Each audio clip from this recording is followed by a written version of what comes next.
Different is better than better. I'm here to convince you in the next 33 minutes that standing out is your only content strategy. There's too much noise. I've tried so many tactics, techniques to try to get brands' attention, and my conclusion is different is better than better. As you're collecting your balls, I must say I'm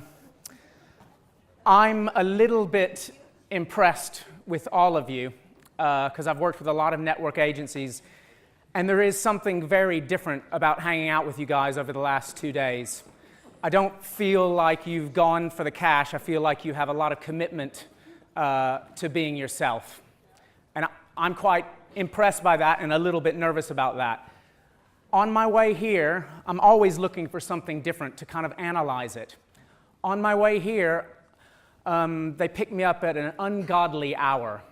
And for the first time, I've been on this roundabout. It's the busiest roundabout in London. Anybody know where Hanger Lane is? Crazy. I've gone on it thousands of times. I've never noticed the Chinese and Polish restaurant. It's called the Golden Empire.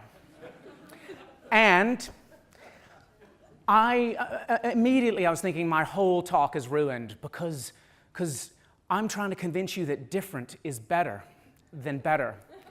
This is different. This is very different. But let's investigate a little further. Where do you think the Golden Empire is located? It's located on the actual roundabout. How many of you love dining on a roundabout? How many of you know that basically, if no one's coming, you've got to do something or the doors close down? As an agency, you need to convince people that you do social media, even though you've never done it before. You got to kind of expand your repertoire. I feel this might be different bad and not different better. And I'm here over the next 31 minutes now to talk you through different bad, different good, and different incredible. We're going to cover all that. We're going to talk about emotions, my emotions. We're going to talk about deadly sins. We're going to talk about lust, sloth, gluttony, pride, greed, and my favorite, envy. I wrote a book. I was thinking, wait a second, let's take it back to the people. In the end, the book was called Newsjacking. It's that book there. And I thought, if people are on social talking to their friends, maybe brands should try to find a way to be relevant to them. It went horribly wrong in some ways with some clients that I will tell you about. But first, I'm going to give you a little checklist of what we're going to cover, so you're with me the whole way. Does everyone have their balls? I need you holding them up, just in case. Thank you. So we're going to talk about how to be an urgent genius. We're going to have the first ever Indie Summit brand balls off. We're going to do the brand surprise and delight department. We're going to set one up here, right before your very eyes. And then, because the whole point of this session was about improving your reputation, I thought we'd also do one about how all you guys can be a little bit more reputable and famous, your own personal brand. And then finally, because I cannot believe my luck to be going after Bill McGowan, where everything I say in my head I'm just scrutinizing, I'm going to have a beer before lunch, and then hopefully we can have Q&A just to relax me. Now this is what I meant when I wrote this newsjacking book. What is newsjacking, I hear you ask? It's inserting your brand persona in a current event. Real-time marketing is the term that a lot of people use for it. Lots of people were talking about Drake. Drake was talking about Drake a lot. And he made this video. Does anybody remember seeing this video? Show of hands, thank you. This is urgent genius for me. The video was trending. Someone's really into games, Wii games, the Nintendo thing, and they put this out in a few minutes. They just added their little Nintendo Wii tennis thing to it, and this won GIF of the year. To me, it took something that was popular, everyone was talking about it, added a little personal flair to it, and everyone started adapting Drake in his dance video. I tried several experiments since 2011, and it ended up being a blog and a book that came out like that. But before the blog came out, this came out. Before the book came out, 1 month before, this thing came out. Is this a good thing? Well, let me tell you what this thing is, just in case you don't know. This thing is in the tweet heard round the world. We basically reinvented marketing were the headlines. And it was just the lights going out at the Super Bowl, as you know, and then Oreo sending out a quick tweet. What now I'm known for, even though I've never done any of this is what you think of. You think that newsjacking is going from, let's say someone really famous and amazing like Prince dies a couple of weeks ago. Rest in peace to sell Cheerios. That's a small bit of self-promotion. You only see a little bit of a Cheerio, but it got such a backlash that it was dropped, removed from Twitter almost immediately. A little bit larger of a brand promotional play off the death of a famous musical icon there by a drinks brand, and then this one is just, it is quite, yeah, it seems like there's a big logo there. So it feels a little bit promotional, self-promotional in my mind. And then this happens. I don't even, does anybody wear Crocs anymore? Because Crocs actually scare me. Oh, oh, never ever. Oh, good. Oh, thank you. Well, let me just tell you, when they tried to immortalize the death of David Bowie by building a Croc shoe, I just had nightmares. I just kept thinking of this one image. I was just like, because the shoes are scary, and I don't think they should associate themselves with David Bowie. So I want you to know the background of this, but before, I didn't invent the brand spam movement. My book, if some people didn't read it, they might have seen the Oreo and then decided, this is our golden opportunity. We can just spam the world and we can hijack anything. But I will take the hit this one time and this one time only for creating the world's worst marketing movement of real-time marketing where brands just hijack things and it's really unhuman and it's different bad, not different good. I'm going to have you hold your balls up in the air. And I'm going to take the hit for the team in a quite precarious manner. And I want you, on the count of 3, hello. Morton, I know you, stop that. You'll come up later in this presentation. So I'm going to cover my privates.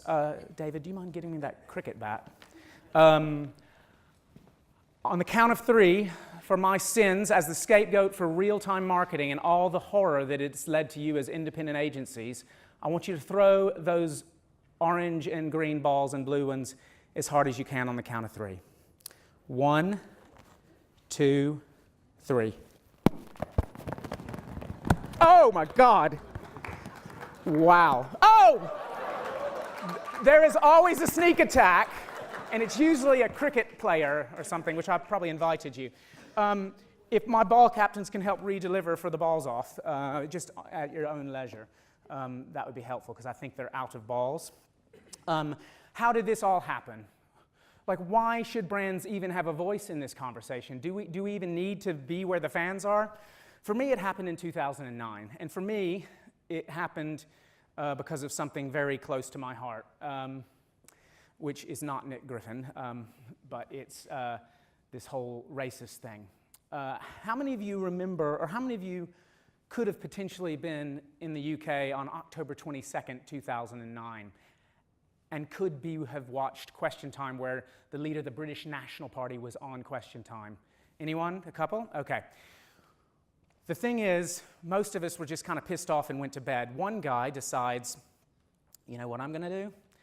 I'm going to go to my bedroom, lock myself in my bedroom, find a YouTube video from my home state, sadly, Tennessee, of Nick Griffin saying some horrible things, put it on an endless loop, which we call a Vine or GIF now, webcam his hand and create a little thing and then put it on a site on beta. He put it on beta, this B3TA site, and then went to bed. He woke up 6 hours later to 17 missed phone calls, and he found out finally that he had 3 death threats on his head. The game was very popular, garnered 20 million views, and from that moment onwards, I thought, could we apply this to brands? Could we make little bitty surprising bits of delight that captured the way people feel, where they feel like, that's me, I'm going to give that gift to someone else, and then they're going to give it to someone else, and it's going to be this massive gift-giving thing. This is what I've been trying to do, but I've had to try to focus on the emotions that I want to talk about today, and I want you to, with all the work I'm going to show you, I want you to try to identify the emotions that I call the ballsiest emotions. Jon Burkhart has actually done the research with Moz. So these are the emotions that I try to bring out in the content that I do for clients. Amusement, I think that's an obvious one. We all laugh, even though there's cultural differences. Interest, surprise, which I'm going to really focus on in our surprise and delight department, obviously. Happiness, delight, and anger. We're going to kick things off with anger in a second, but I just want to I want you to be looking for those 6 emotions in the following, what I'm going to call a brilliant piece of content. You can judge me on your own. Here we go.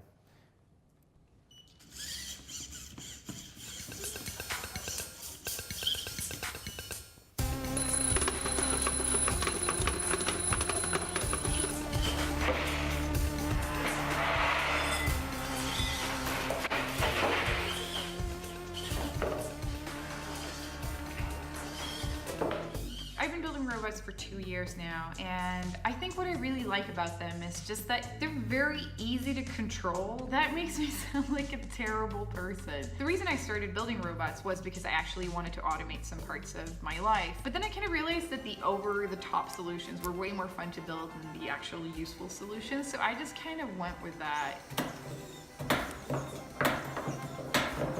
A lot of people think that I'm an engineer, but I'm actually not. So I think, for me, I feel like everyone jumps on this shiny new toy. Here's some tech, here's some VR, let's run with that and play around with it. I think this is actually a good metaphor for what real-time marketing is. Oh, look, there was an Oreo thing, let's just kind of all run around it. I said I was going to give credit for this illustration, but for me, as a crazy soccer fan, imagine if you were a 5-year-old, everyone just kind of huddles around the ball, everyone runs around the ball the whole time. That is what we're doing here, and that was courtesy of David Baldwin here on the front row. I think we're basically all 5-year-olds with technology, with everything, and I think we can do something about it. And what we're going to do about it is we're going to, I'm going to look for those high arousal emotions. We're going to look for the top high arousal ones of number 1 and number 6, amusement and anger. And what I want you to do is vote with your balls. If we can get some balls back in the audience. I don't want to break anything like the last few times. I'm going to sell you some of the best and worst ideas ever created in real time. And I want you to be thinking about the emotions that play around in these executions. I'm going to pretend like I'm a junior copywriter, which was actually only 20 years ago for me, and I'm going to pitch you some of these terrible ideas. Sorry for putting my crew to work. I can't multitask. Thank you, guys. So, take a moment to remember Pearl Harbor. To be honest, there's nothing more American than tin spaghetti. There's nothing more American. And 2,500 people died, but we need to get everyone thinking and commemorating those deaths with some tin spaghetti. Spaghetti in cans, I guess you'd call it. This led to the largest gallery of global atrocities with our little Spaghetti-O man, yeah? This didn't make the world happy, so didn't make me happy, so I created a game out of it. How many of you would admit to playing Cards Against Humanity regularly? David, anyone else? 1, 2, 3, okay. Good. Well, this is the marketing version of it, which I'll throw out to you later, but we need to move on. There are enough for an actual card game, believe it or not. This brings me great joy. Great joy. There was a music award show, and all of a sudden, Rihanna decided she wants some attention. So she wears a see-through dress, but more importantly and more cleverly, Peter Griffin was wearing the same see-through dress within an hour. This made me so happy. This made Rihanna happy. She changed her avatar, and her avatar was Peter Griffin for the next several months. That, I feel, is urgent genius done right. I would love just kind of let that sink in for a quick second, right before we go to one of the worst. So, Pepsi Max in Sweden. Does anybody work for Pepsi Max in Sweden? Just making sure. Okay. This Portugal v. Sweden is maybe even happening this Euros. I don't think this will ever happen again, because actually creating a voodoo doll of Ronaldo, whether you love him or hate him, and having a sort of oncoming train kind of crush him was probably a little stepping beyond the mark. My adopted country of England had a little bit of what I call a balls up, and this was, wait a second, we're going to lose again. People are going to go from pub to pub, drowning their sorrows. We need to keep them dry. So what better way than a pointy cape? So the pointy cape happened, but unfortunately you'll notice this action here, and there was some people thought it was actually quite racist, and it didn't go down well. And crucially, the brand kind of didn't apologize and just said, it's your dirty minds. We weren't thinking that. So you kind of, if you balls it up, you should kind of admit it. This is getting back in the news. Smiler, the roller coaster, and the legal teams that were kind of hijacking the fact that loads of people were stuck and ended up being injured on a roller coaster that was stopped in the air. And then this is, again, going back to my side of the world in America. For some reason, people didn't think this through and think that it would lead to the largest gallery of police brutality, online police brutality, and it spread from city to city, Miami, Seattle, etc. Now let's get some happier thoughts. Most famous piece of chewing gum in the world. Does anybody have a clue of whose chewing gum this is? Who? Sport, football. Football is a good, yeah, it's definitely in the football world. Anyone else? Most famous person who chews gum. Alex Ferguson. So, Alex Ferguson had a last game for Man United as manager. We went up to West Brom, their last game, collected the chewing gum off the pitch, sold it on eBay, with all money going to Manchester United. Their charity. Sorry, there's a big difference. Manchester United is charity. How many people think it went for 10 grand? 5 grand? 10 grand? Anyone higher than 10 grand? We're going once. 20 grand, 50 grand. Do I hear 100 grand? 100 grand was one. Do I hear 200 grand? 200 grand is that? Oh, you're just taking a picture, aren't you? So 150 grand is what we'll go for. So, nearly £500,000 for charity. This got a lot of attention for Man United's charity until they matched the DNA of our intern and realized that it wasn't the same as Alex Ferguson's. So, unfortunately, they shut us down. Interns can be amazing, but in this case, we did some good for a charity and then got shut down. Now, all of this doesn't matter to you because we live in a world that is very video-centric. Like, the amount of Facebook Live videos filmed in one day is like 100 million hours or whatever. So, I got excited. How many people are from Germany here? Just so I can leave the room quickly. Okay, thank you. Brazil, please. Oh, wow. This is going to go down really well with you guys. So I was watching Germany destroy the hosts of the World Cup, Brazil. It was 6-1 at the time. I couldn't watch what was on the TV. Someone mentioned Tumblr today has been the place where you can express yourself. This was a place where BraziliansCrying.tumblr.com was trending almost during the match. Also during the match, someone clever released this, and I think it's the birth of real-time video.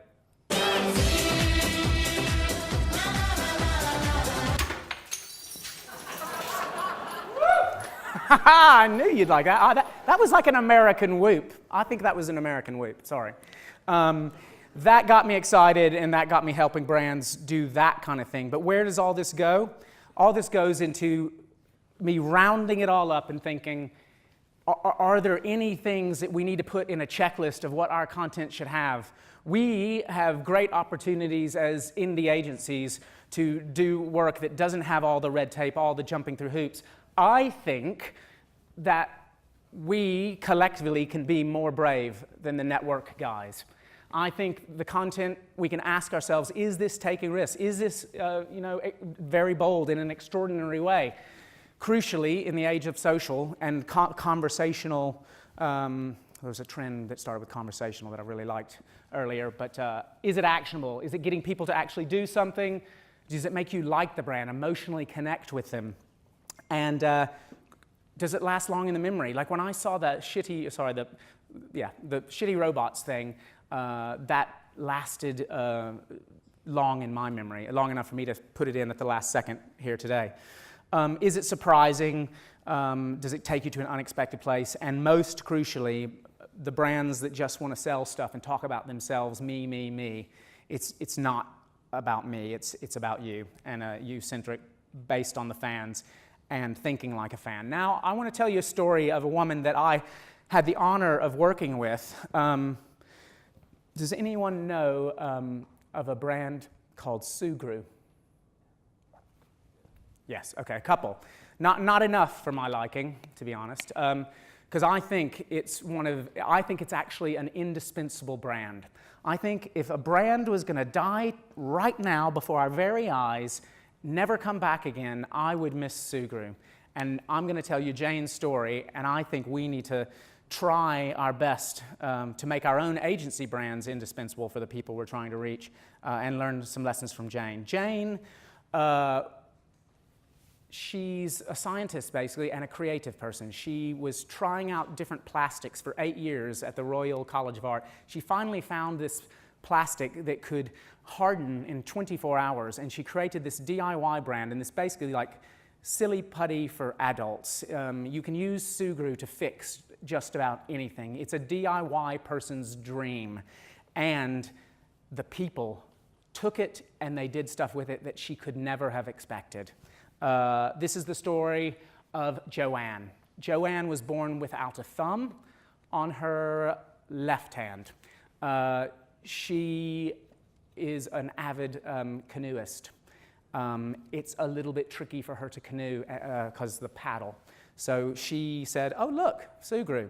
So in the end, she won a 714-kilometer canoe race because she hacked her oar with a little bit of Sugru.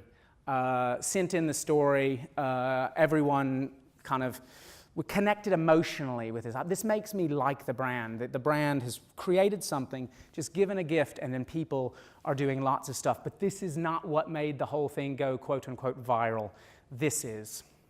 Has anyone seen this photo? Okay, so Manuel, I believe from Spain, put this photo out online and told some people what a clever hack this is.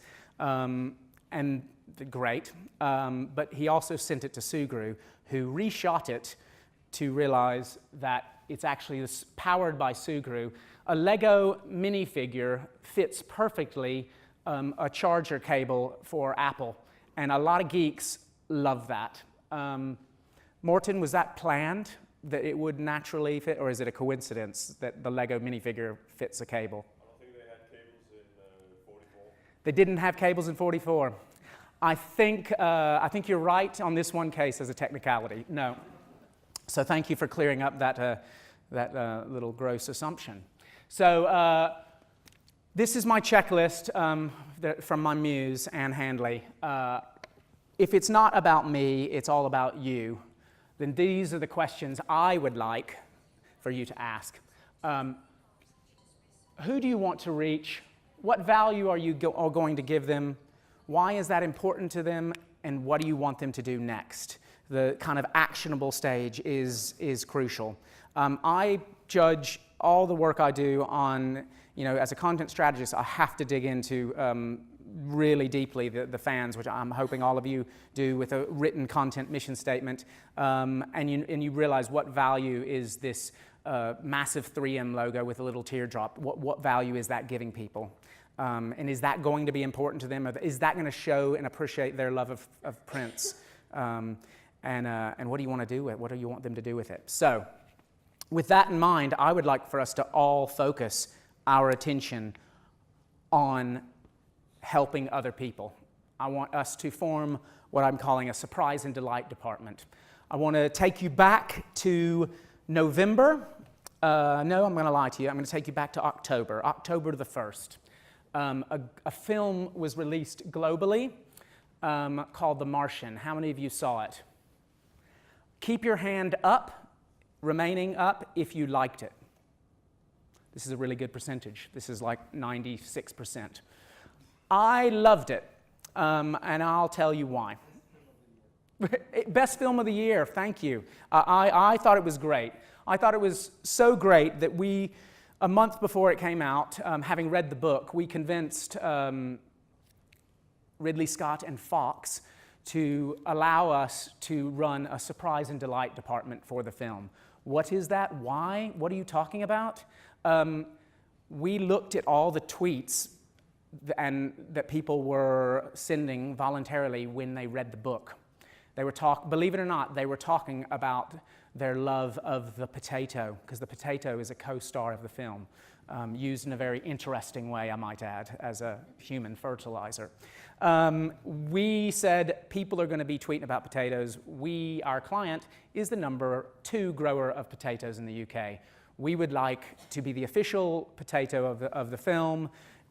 Our main product is called the Red Rooster, which actually, when you look at it closely, looks like the red planet. A little bit of a stretch, but go with me there. And we hired 70 students to basically newsjack or surprise and delight people when they went to see the film, when they were getting excited about it, seeing the film. We 3D printed potatoes for them. We created emojis for them. We had banter with astronauts. And then we looked back at, how did we actually even win this pitch? Well, we won the pitch because of convincing them that there was this service that was actually real called Mail-a-Spud. In the contiguous United States, you're required by law, if you put a stamp on something, they have to mail it. So you can mail a dry, stale piece of pizza if you want, if it's got a stamp on it. People were, for a $9.95, you could mail a spud to any of the 48 states. And we decided to do that in Britain, and launching a series of films. This one was to Ian Thompson. Here you go, Ian. I know this is kind of a global thing, but there are differences between the US and the UK, thankfully. So we didn't have we had some fun, but we never actually got one through the box. Now, this is the section. This is the section where we talk about you. This is a section where we talk about you and the need to surprise and delight, to stand out with your own personal tribes. I want to know a little raise of hands. How many of you, actually I'm going to hold on that. I'm going to give you a little chance to breathe. This is an example of something that I've done in the surprise and delight category for a fellow human being. She is a brand, but it's a human I'm talking about.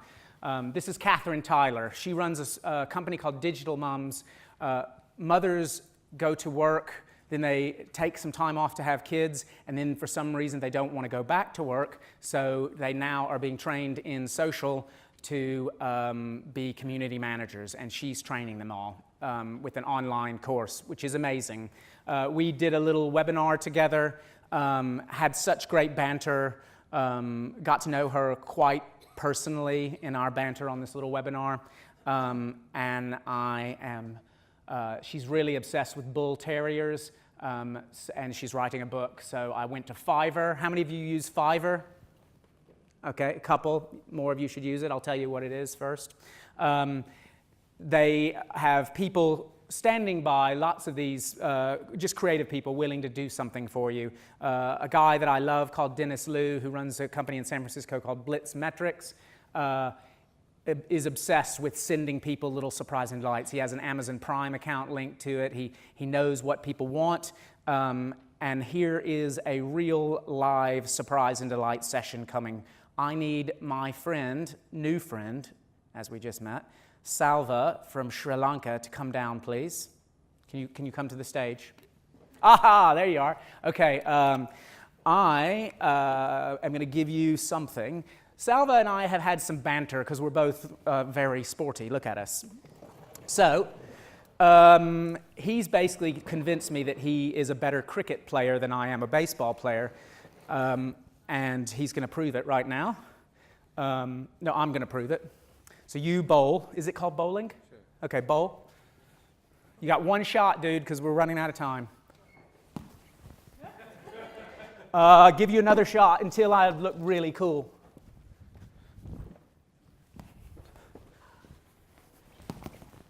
There we go. Last one, because I'm going to hit it into the audience.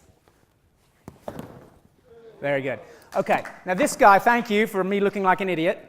Salva, now what I want you to do, genuinely, is find something online to help me and send it to me. I'll pay you for it, but I've already found what I want. I will tell you how to improve in batting cricket for Fiverr. Basically, I really think because of our conversation, because I got along well with you and we had major banter around US sport, I'm trying to meet you halfway with this and understand cricket.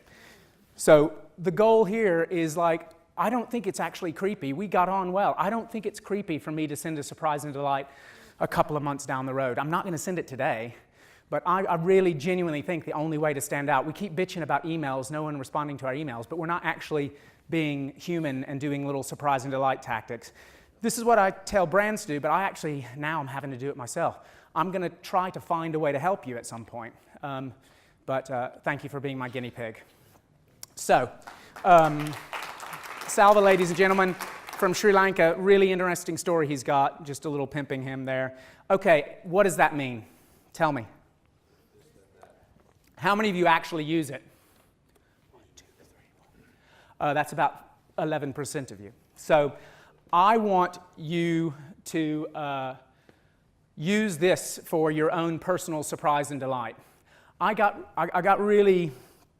was questioning this tactic, but someone who I really respect in the world of sport, where I speak a lot, a guy called Sean Callanan, he hooks all of everything he likes on social channels, goes into a Dropbox and automatically a spreadsheet, where at the end of every week, he can see how much love he was giving his community. So he can know if he was engaging them, because there's no way he can expect them to like, oh, I got another podcast out, oh, I'm traveling to another country, oh, I'm this, I'm that. He can't expect that unless he's like engaging in other people's lives. I was challenged by him, and I am going to start actually doing the if this then that to monitor my love of my community.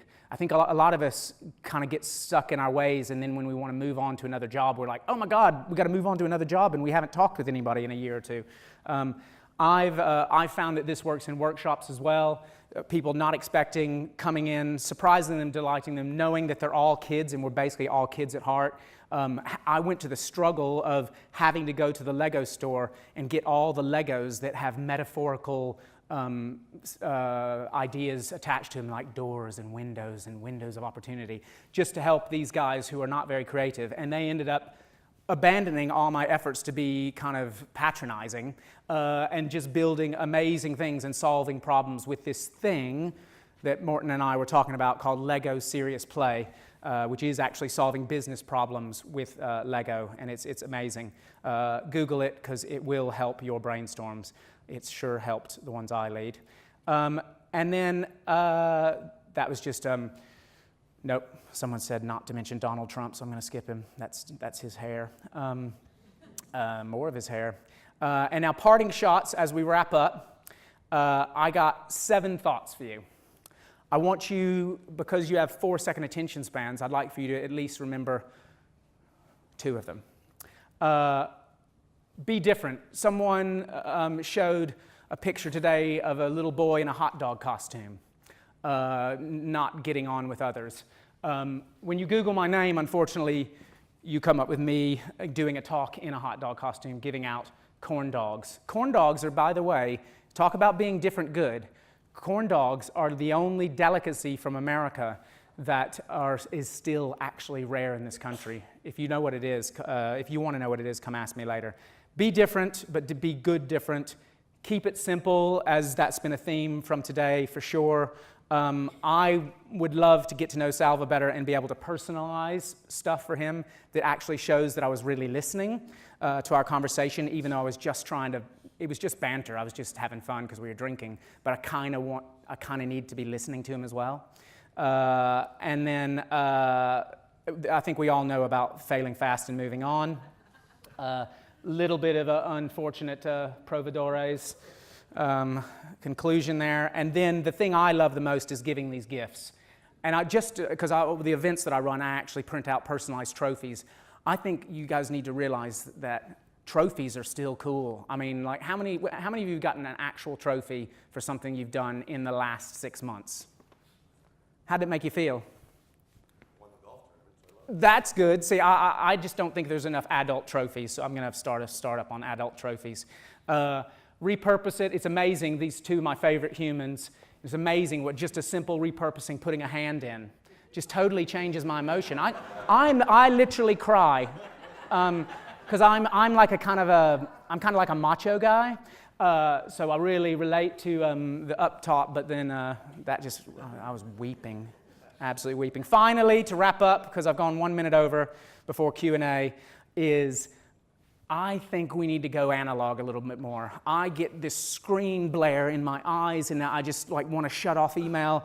I have created this card game solely because I know you guys won't actually open my emails. But if you have some of the best and worst ideas created in the history of the world on your desk, then maybe it will remind you that you can do better. And I'm going to just hand these out. This never goes well, by the way. I'm terrible. Anyway, if you want to play the game, I also make personalized games for people. There's a fan engagement card game I do for the world of sport. That's just a little look at the one I did for the Irish FA, which is not in Ireland. Just so you know, I made that mistake. This is Northern Ireland's FA, so that was a bit of a balls up for me.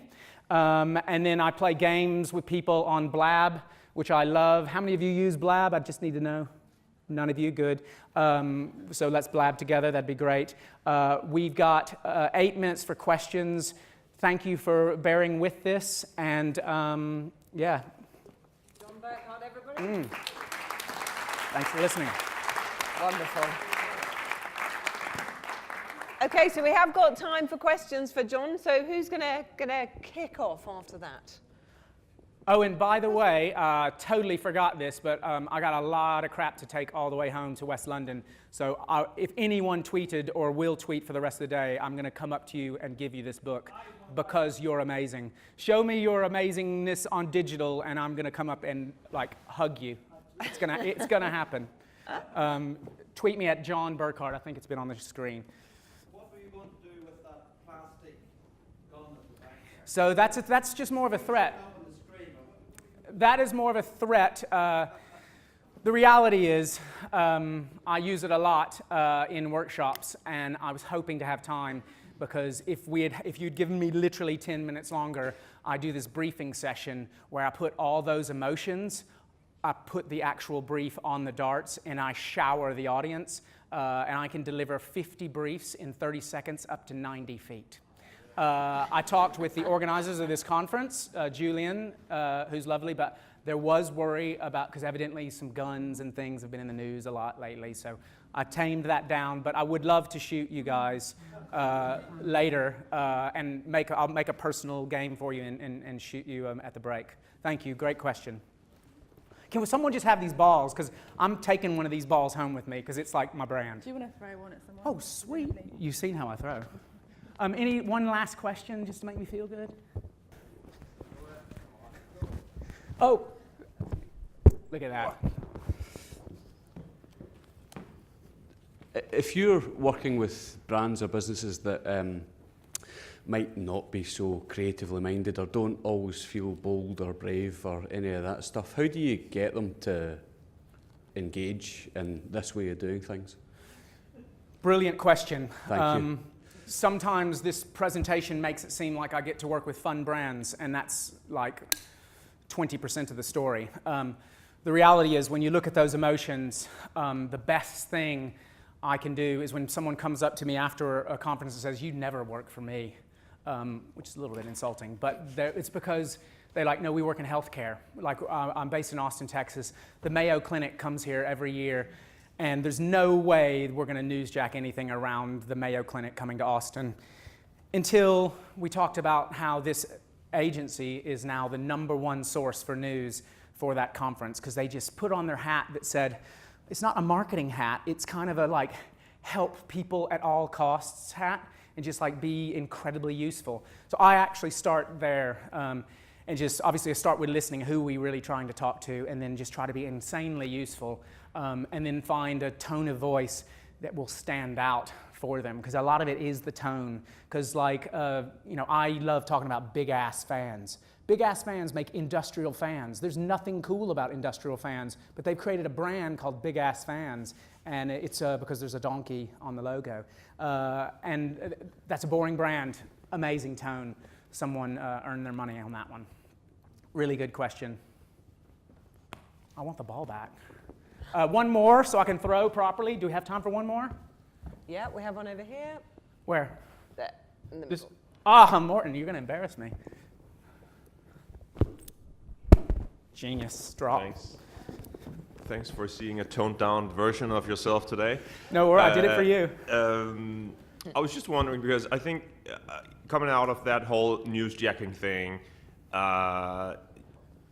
it seems like it's just taking over, and since everybody's doing it, from high to low, it just turns into noise. Huge. And I'm just wondering, regarding the branded aspect of things, the branded recall of things, wondering all the shit that I've seen myself, I see the Oreos, good branding and stuff, but 99% of the stuff that goes through the feed, on a daily basis of somebody trying to do it in a less intelligent way, it's basically turning into noise.